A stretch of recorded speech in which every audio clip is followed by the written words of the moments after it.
من تشاء وتذل من تشاء بيدك الخير إنك على كل شيء قدير সম্মান বাড়িয়ে দেই আমি সম্মান কমিয়ে দেই রিজিক কমিয়ে দেই রিজিক বাড়িয়ে দেই নদীর এই কুল ভাঙো ওই কুল করো এই তো নদীর খেলা সকালবেলা ওই নদী করো সন্ধ্যাবেলা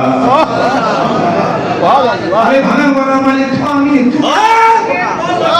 তো তাবলীগের কাজ কি হচ্ছে মারামারি হচ্ছে যে তাকে যেভাবে আক্রমণ করে এগুলো করাতে কি হবে আল্লাহর নবী হাদিস শরীফের মধ্যে ইরশাদ করেন তোমাদের মধ্যে সুসম্পর্ক তোমরা করো আর তুমি নিজেরা যদি বাদার বাদে যদি লিপ্ত হয়ে যাও আল্লাহ রাব্বুল আলামিন বলেন আমি রিজিক কমিয়ে দিব অশান্তি আমি বাড়াই দেব আল্লাহ নবী সাল্লাল্লাহু আলাইহি ওয়াসাল্লাম বলেন সাহাবী শোনো আমি কি তোমাদেরকে নামাজের চেয়ে ভালো কিছু বলবো না ইয়া রাসূলুল্লাহ বলেন হজের চেয়ে ভালো কিছু বলবো না বলেন যাকাতের চেয়ে ভালো কিছু বলবো না বলেন তাহলে শোনো ওয়াসবিহু সাদা বাইনি যখন সুবহানাল্লাহ পারস্পরিক সহমর্মিতা প্রতিষ্ঠা করো সুবহানাল্লাহ বন্ধু বন্ধুর সাথে সুসম্পর্ক রাখো ভাই বোনের সাথে সুসম্পর্ক রাখো বোন ভাইয়ের সাথে সুসম্পর্ক রাখো আত্মীয়তার সাথে সুসম্পর্ক দৃঢ় করো নামাজের চেয়ে বেশি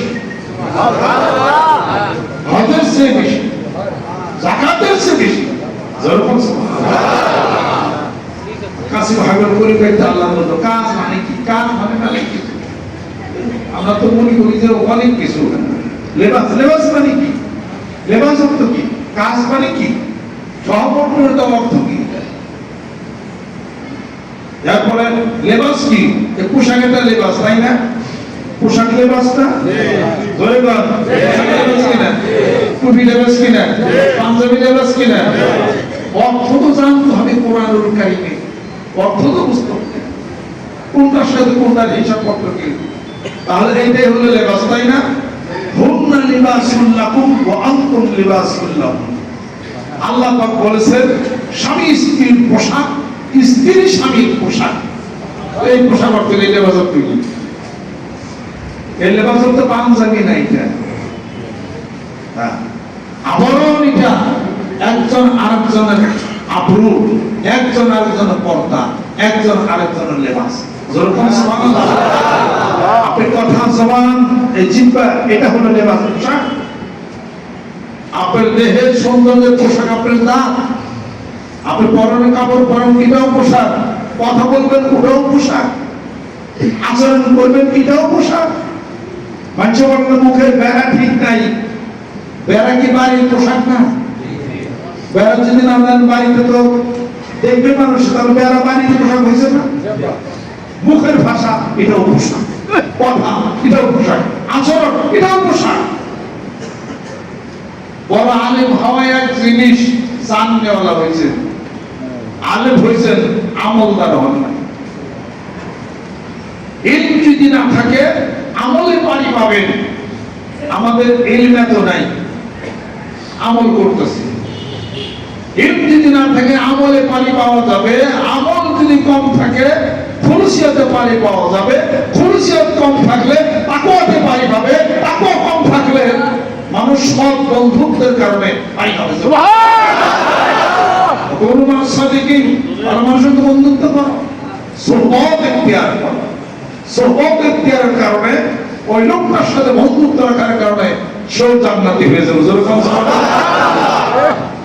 আবু হুরায়রার সাথে বিড়াল খেলতো আবু হকাম রাদিয়াল্লাহু আনহুর সাথে ওই বিড়াল জান্নাতে যাবে সুবহানাল্লাহ আর ওই যে আসামে কাবার সাথে কিত্তির নামে কুকুর ছিল ওই কুকুরও বেশি যাবে সুবহানাল্লাহ আপনাদের খেদমত আবার আরো অনেক মানুষ আছে সুবহানাল্লাহ আপনাদের কাম ভালো দিয়া 50 জন আল্লাহ যথেষ্ট মূল্য করতেন হুকুম করছেন আল্লাহ আসছেন বেলার নেই আপনি কোনো বেলার না আপনি সরব করবেন কি কেমন করে সরব করতে কিছু না আমরা আল্লাহর উপরে তাকে কাজ করি ভরসা করে কাজ করি বিষয় আমাদের শুনে যে কল্পনা নিয়ে কাজ করি মানিকগঞ্জ আবার সেনার নেতৃত্বে দাওয়াত ও তাবলীগের মধ্যে কাজের মধ্যে নামত দাওয়াত দিতে হবে। কিসের দাওয়াত? বায়াতের দাওয়াত। কিসের দাওয়াত? আত্মশুদ্ধির দাওয়াত। কিসের দাওয়াত? মানবতার দাওয়াত। কিসের দাওয়াত? সময়ের দাওয়াত। কিসের দাওয়াত? সত্যের দাওয়াত। কিসের দাওয়াত? শরীয়তে, তরিকতে, হাকিকতে, মারিফতে, জানা মানা বুঝার দাওয়াত। যেরকম সুবহানাল্লাহ। ঠিক তারই ধারাবাহিকতায় মানিকগঞ্জ দরবার শরীফের নেতৃত্বে ডিসেম্বরের 24, 25, 26 তারিখে দরবার শরীফ পূর্ব চত্বরের পটলের ময়দানে সেই ইস্তেমা অনুষ্ঠিত হবে। যেরকম সুবহানাল্লাহ। 5 কোটি মানুষের টার্গেটটা মাঠে আনছি, হয়েই যাবে ইনশাআল্লাহ। এবার চট্টগ্রাম আমাদের টার্গেট, ফেনী, নোয়াখালী আমাদের টার্গেট, বরগুনা, বরিশাল, তারপর আমাদের টার্গেট। এই জেলাগুলো মোটামুটি শেষ হয়েছে, কিন্তু বাকি কিছু অন্ধকার। আমাদের মানিকগঞ্জের 7 থানায় কাজ আমাদের কম হইতেছে। আমরা মনে করি যে কাছে তো মানুষ আসে যায় হইব না, এই চিন্তা চাতারায়। তো যাই কি যখন আনিস আমাদের মৌলানা মহাজিন সাহেব ওনারা সবাই মিলে দরবার শরীফ পক্ষ থেকে টিম ওয়ার্ক করতেছেন, সিঙ্গার সহকারে বিভিন্ন জায়গাতে যাওয়াতে অনেক কাজের একটা উদ্যোগ ফিরে আসছে। আলহামদুলিল্লাহ। আজকে যারা আসছেন অনেক মানুষ আসছে, দরবারের ব্যবস্থা করা হয়েছে, আপনারা সকলে যাবেন। আর ছোট্ট একটা কথা শুনেন, সেটা হলো মানুষের মতো মানুষ একটা যদি হয় অনেক কাজ করা যাবে। আলহামদুলিল্লাহ। আর আমের মতো আম যদি বড় একটা হয় খাইয়ে ঘুরে পারবেন না, এক আমেই আলহামদুলিল্লাহ হয়ে যাবে না। আর কলিং বেলের মতো একটা বেল যদি হয়, শব্দ যদি হয় সবাই শুনবে। যেখানে ঘর আসলো ছিল না, আবার তখন আমরা তখন ওখানে থাকলে এখানে একটা সুন্দর ছাপটা ঘর ছিল, এখানে একটা মাসি করে তাই না, দেখছি। আর এখানে কুসুম ক্ষেত ছিল, এই কুসুম ক্ষেতের মাঝে মাঝে আমি শিয়ালের ভোগ দিতাম। ওই মিস্ত্রি যারা কুসুম ক্ষেত লাগাইছিল আবার তারপরে শিয়াল ফেলে খাইতো। চৈতন্য আসছিল, ওই জায়গায় কুসুম লাগাইতো, পুরান কুসুম খাইতো। আমি জিজ্ঞেস করতাম যে আপনি কুসুম খাই না, আমাকে কুসুম খাই না। তোমরা কি ভোগ দেও?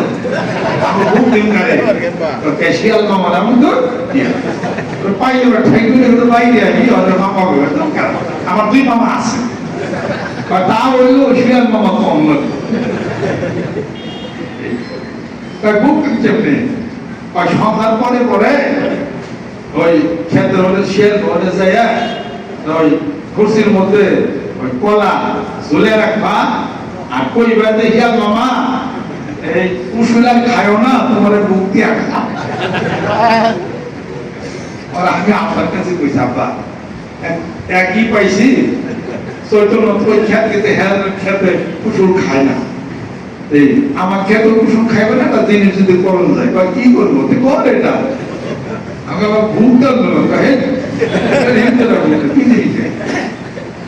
ভুগ কলা কিনাই না, এমনি করে কল হিয়াল মামা আমার সাথে আর খাই পাইছা বলে দেখে যদি খাওয়া খাইয়ে তাকে তো রেখে কি করো কলা কিনাই অনেক করছে তো ওইভাবে করে যা কিছু ছিল না। এটাই আসলে মনে হয়েছে বাজার থেকে হয়তো বদনা কলা কিনাই না, এই কুরসির মধ্যে পাইতে বসে আমারও অন্নমূল আছে, পাইতে মধ্যে জায়গায় জায়গায় দিছি। সন্ধ্যার পরে কইছি ইয়া বাবা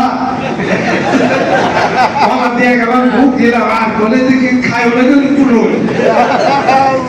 আল্লাহ কি কাম সকালবেলা একটা কুসুল আমি কিছু আমরা কুসুল তো খাই না, ওই যাই কিরে ভোগে কাম হয়ে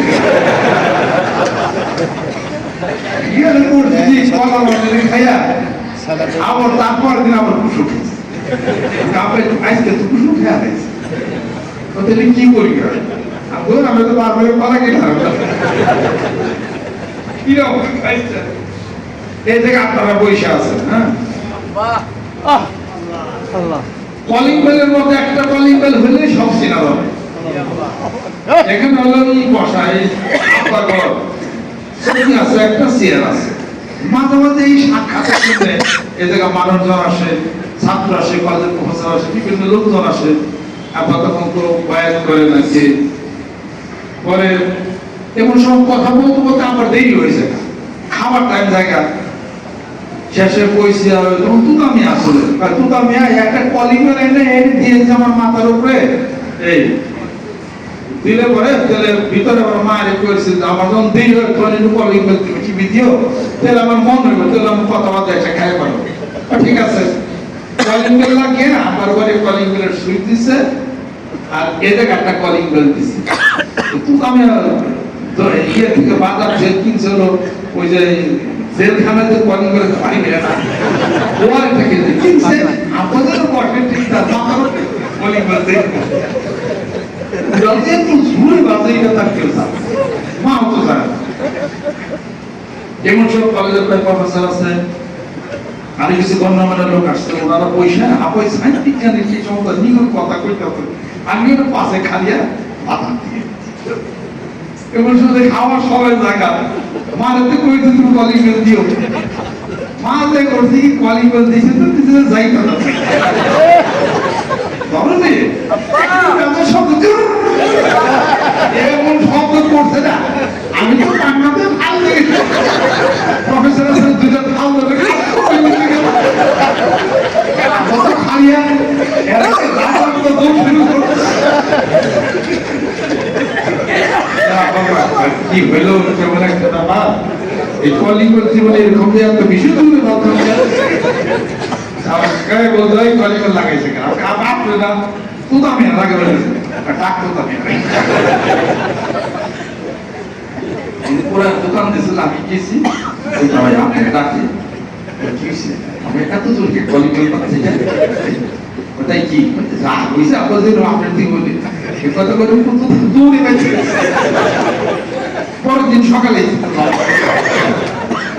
শেষে কয় থাকে আপনারা তো ই হয়েছে আপনার পড়ছেন খাওয়াতে পারেন পয়সা আজকে যতই কম ও আজকে আর আমাদের ধরবো না এই একটা ভয়ে ভরে পাইলাম আরে দিলেন না আপনার তো বাসে মায়ের ডাকতেছি কই তোর বন্ধু তোর মায়ের ডাকতে তুমি এই ব্যাগটার মতো কলি বললে কে লেগে বাধা ছিল আমার কি দোষ তুমি না বলছো দেরি হলে কলি বলেছি মাথায় তো ধরছে এই অবস্থা আর তো আমি আর তার পাওয়া গেল না পরের দিন সকালবেলা আইসিসের সোজা পাও ধরছে তখন পয়সা পান খাওয়া কম তার রাগ নাই কে পা ধরছে তারপর মাছ চাই ওই মাছ চাই তুমি এত বড় কলিং বেল চাই না আমি এমন একটা কথা বলবো দশটা রস করতো আর এই সময় তোমার আমি পাইলাম না কেন বারবার কিছু পাইলে তো তুই দাদা ভাই একদিন গেছে গা রাগ কইমা গেছে গা আমি মাপ চাই বোঝা ভাই থেকে ভুল করছি মাফ করে দেন যাবো যাও মাফ করে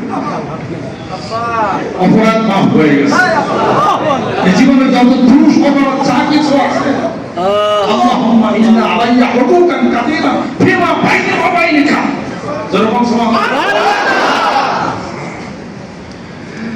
হাসরের ময়দানে বান্দা বলবে আল্লাহ তোমার আমার সাথে অনেক দায়রা মামলা হিসাব ছিল আমি বান্দা হিসেবে আমার যত দায়িত্ব কর্তব্য সব তুমি করেছো তুমি আমাকে খাওয়াইছো তুমি আমাকে ফল খাওয়াইছো তুমি আমার অক্সিজেন ঠিক রাখছো আমার ব্যবস্থা করেছো বাসের করেছো আর চাঁদ দিয়া জোয়ার ভাটার ব্যবস্থা তুমি করেছো আর কিন্তু তার বিপরীতে আমি তোমার কিছুই করতে পারি না রাতের গভীর যখন হয়েছে তুমি তখন জমিনে নেমে তোমার প্রকৃতি নেমে তুমি বলেছো হালবিল মুস্তাগফির ফাগফিরলাহ আসলে কেউ গুনাহ মাফ যাবে তার জীবনের সমস্ত গুনাহ মাফ করে দেব আসলে পশু তার সেবা মিটিয়ে দেব আসলে অভাবী তার অভাব পূরণ করে দেব কিন্তু বিপরীতে আমি তো তোমার নাম নিতে পারি না তোমার জিকির করতে পারি না বিপরীতে তুমি বলেছো ইন্নামা তাওবাতু আলাল্লাহি লিল্লাযিনা ইয়ামালুনা সুআ বিজাহারাতিন সুম্মা ইয়াতুবুনা মিন কারিবিন যত বড় গুনাহ করো না কেন বান্দা যদি একবার মাফ দাও আমি তোমার জীবনের সমস্ত গুনাহগুলি মাফ সেই মন সেই হৃদয় সৃষ্টি করার জন্য আমার মুর্শিদের বলিষ্ঠ নেতৃত্বে বাংলার জমিনে চক্ষু বন্ধ করে ধ্যানের মাধ্যমে আল্লাহর জিকির প্রশংসাগুলি বলে দেওয়ার জন্য মানিকগঞ্জ জেলার সব থানার নায়ক আল্লাহ শেখ বাবর আছে মাঠে ময়দানে সেই রাত দিতে হবে রাজ্য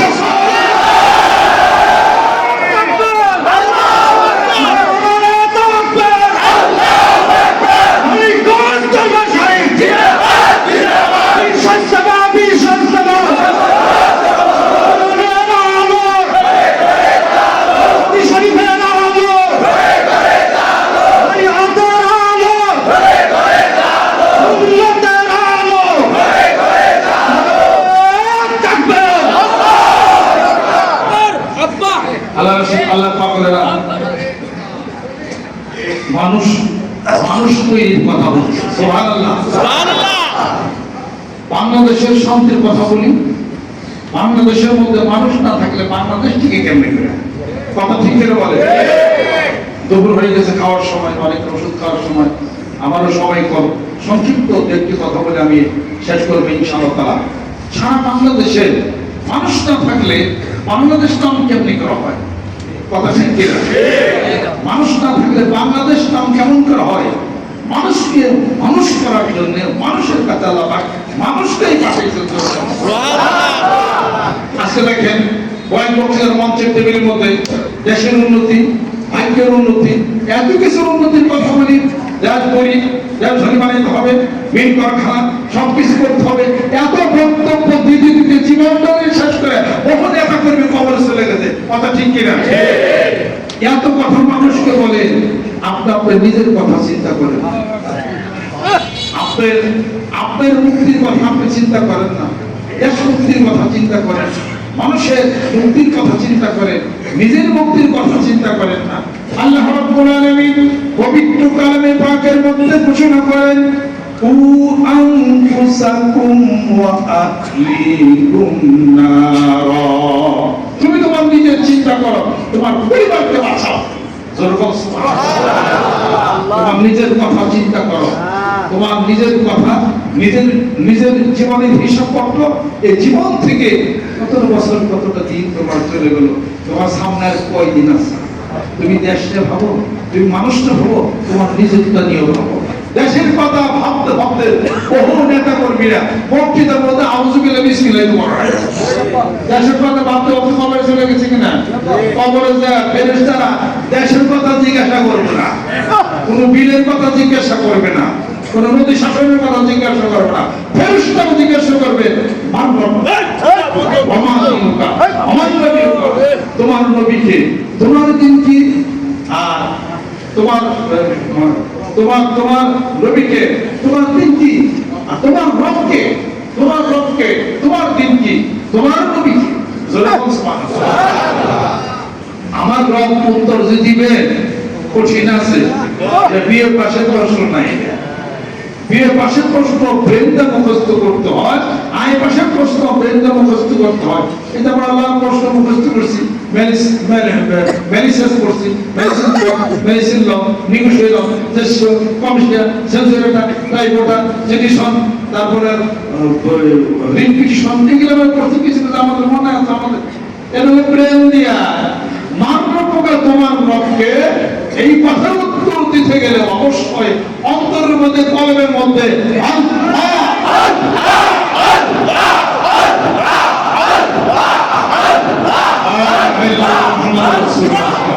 অন্তরের মধ্যে, কলমের মধ্যে আল্লাহ সেই মুখে উচ্চারণ করতে হবে। তারপর যখন ফেরেশতারা মানব পোকা তোমার রবকে উত্তর দেব, রব্বুল আল্লাহ, আমার রব আল্লাহ। আল্লাহ জিকির রাখলে উত্তর দিবেন কেমনি করে? তোমার দিন কি? দিন হলো কলমে নামাজ, হজ, যাকাত, নামাজ নাই, হয়তো জিকির নাই, হজ নাই, অন্য কোনো কিছু নাই, তাহলে দিনের উত্তর দিতে পারবেন না। তোমার নবীকে, আমার নবী মুহাম্মদ সাল্লাল্লাহু আলাইহি ওয়াসাল্লাম, তার মহব্বত, তার ভালোবাসা, তার সুন্নাতের ইত্তেবা না করলে অন্তরের মধ্যে মহব্বত তাইলে পারে এর উত্তর দেওয়া সম্ভব হবে না। এরকম ঠিক কি না? সারা জীবন ভরা দেশ রাজনীতির চেয়ার, এত কিছু চিন্তা করলে নিজের কথা চিন্তা করেন না। অনলাইন সেই দূর আসবে, যার নাম হলো হযরত আজরাইল আলাইহিস সালাম। সে আসবে, তার সাথে দেখা হবে। আইনামা তাকুনি ইউদ্রিকুমুল মাউত ওয়া লা কুনতুম ফি বুরুজিন মুশাইয়াদা। যেখানে তুমি থাকো না মানব জাত হও সাবধান, মৃত্যু তোমাকে কেড়ে নেবে, ঠিক পাবে না পরিত্রাণ। আজকে হয়েছে শান্তি, জীবনের ভ্রান্তি, সবদেশে যুগে রাত্রির ধুক ধুক তরঙ্গিত সূর্য খানি আছে বুকে। এরা সমস্ত চাওয়ার হিসাব করতে একদিন মাপ হয়ে যাবে। চোখের স্পন্দন জন্মের মতো সব বন্ধ হয়ে যাবে, নড়াচড়া সব বন্ধ হয়ে যাবে, হাতের কাপড় চোপড় দাদা কিছু সব তুলে রেখে হবে। ব্যাংকের ঠিক জীবনের সাকসেশন সার্টিফিকেট করে মানুষের সেলমেলে সব ফাঁকাফাঁকি করে নিয়ে যাবে। আর হয় your wall alone into the grave. যখন তুমি একাকী সেই কবরের মধ্যে থাকবে, ওই দিনটির কথা ভাবো। ইয়াউমা ইয়াফিরুল মার'উ মিন আখিহি ওয়া উম্মিহি ওয়া আবিহি ওয়া সাহিবিহি বনানি যেদিন ভাই ভাইয়ের থেকে দূরে চলে যাবে আর পিতা মাতার সাথে সম্পর্ক থাকবে না, স্বামী স্ত্রী বিচ্ছিন্ন হয়ে যাবে, তার নিজের আমলের জন্য পা অনুষ্ঠাগত হয়ে যাবে, মাথার উপর দিকে যাবে আর গলা পর্যন্ত খামের মধ্যে মানুষ দিকে যাবে, ওই দিনকে মনে করে এখন থেকে প্রস্তুতি নিতে হবে। যেরকম সুবহানাল্লাহ। মানিকগঞ্জ দরবার শরীফের নেতৃত্বে সেই দাওয়াত ও তাবলীগের কাজ করি, সেই দাওয়াত ও তাবলীগের কাজ আমরা করি। আমরা সেই দেশের বাংলাদেশের মানুষগুলিকে সঠিক সুন্দর ভালো মানুষ রূপে প্রতিষ্ঠা করার জন্য এই দরবার শরীফের নেতৃত্বে কাজ হচ্ছে। যেরকম সুবহানাল্লাহ। আজকে আপনার প্রত্যেকটা ক্ষেত্রে সকল ক্ষেত্রে আমি অন্য প্রসঙ্গে যাইতে চাই না, একটা কথা আমরা বলি, এখনো 10